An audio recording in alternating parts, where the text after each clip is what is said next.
سارا دن وہ باہر جنگل میں یا دریا کے کنارے کنارے گھومتا رہتا۔ یہاں اسے اپنی نئی رائفل کے جوہر دکھانے کا بڑا ہی اچھا موقع ملا۔ روزانہ ہی شام کو واپس آتا، گینڈوں، چیتوں اور مگر مچھوں کی داستانیں سناتا، جو اس کے رائفل کا نشانہ بنتے بنتے بچ گئے تھے۔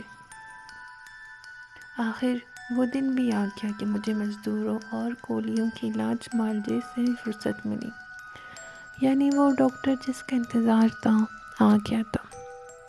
سچ پوچھے تو اس سے مل کر مجھے حقیقی مسرت ہوئی۔ بڑا ہی خوش مزاج زندہ دل انسان تھا۔ چند ہی روز میں اس نے مزدوروں پر ایسا جادو کیا کہ اس کا کلمہ پڑھنے لگے، اس کی ہدایات پر پوری طرح عمل پیرا ہو گئے۔ مچھروں کو مارنے کے لیے کچھ سائنٹیفک طریقے استعمال کیے اور دور دور تک ان کی جتنی آبادیاں اور انڈے بچے تھے سب کو ختم کر دیا۔ ڈاکٹر مجھ سے جلدی ہی بے تکلف ہو گیا اور رات کو خاصی دیر تک ہم ادھر ادھر کی گپ شپ کر کے دل بہلانے لگے۔ جب اس نے مجھے بتایا کہ وہ بھی شکار سے دلچسپی رکھتا ہے تو مجھے اور بھی خوشی ہوئی۔ سب سے بڑی بات یہ تھی کہ جانوروں اور درندوں کی نفسیات کے علاوہ یہ شخص علم اور انسان کا بڑا ماہر تھا، اور چونکہ جاوا اور سمٹرا میں اکثر دراز تک رہ چکا تھا، اس لیے ان جزیروں کے نہ صرف چپے چپے سے واقف تھا بلکہ باشندوں کے عادات، خصال اور ان کے رسم و رواج زبان سے بھی خوب آگاہ تھا۔ ایک روز جب ہم دونوں اپنے خیمے میں بیٹھے کافی پی رہے تھے، ڈاکٹر نے حسب معمول اپنے تجربات کی داستان کا آغاز کر دیا اور ایک ایسی عجیب کہانی سنائی کہ میرے رونگٹے کھڑے ہو گئے۔ جو کچھ اس نے سنایا اس میں کوئی شک نہیں کہ پہلے بھی میں مختلف لوگوں سے سن چکا تھا، مگر میں اس من گھڑت قصے سمجھ کر میں نے ایسے واقعات پر زیادہ غور نہ کیا۔ مگر جب ڈاکٹر نے تفصیلاً مجھے وہی کہانی سنائی تو پہلی مرتبہ احساس ہوا کہ واقعی اس داستان کی تہہ میں کچھ نہ کچھ حقیقت کا عنصر موجود ہے۔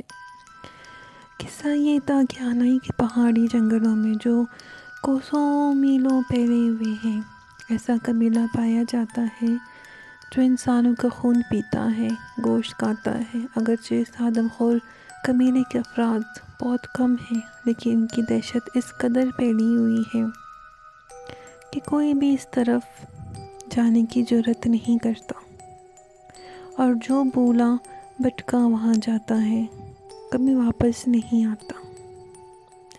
یہ آدم خور لوگ اکیلے دکیلے کی طاق میں رہتے ہیں، بعض اوقات بستیوں میں آ کر عورتوں اور بچوں کو پکڑ کر لے جاتے ہیں۔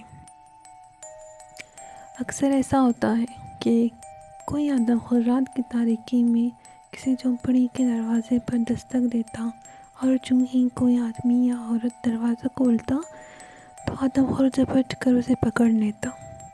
اس سے پہلے کہ اس کا تعاقب کیا جائے وہ اپنے شکار کو لے کر جنگل کی تاریکی میں غائب ہو جاتا ہے۔ یہ آدم خور اس قدر شہزور اور پرتیلے ہیں کہ بیک وقت دو آدمیوں کو اٹھا لینا ان کے لیے کوئی مشکل نہیں۔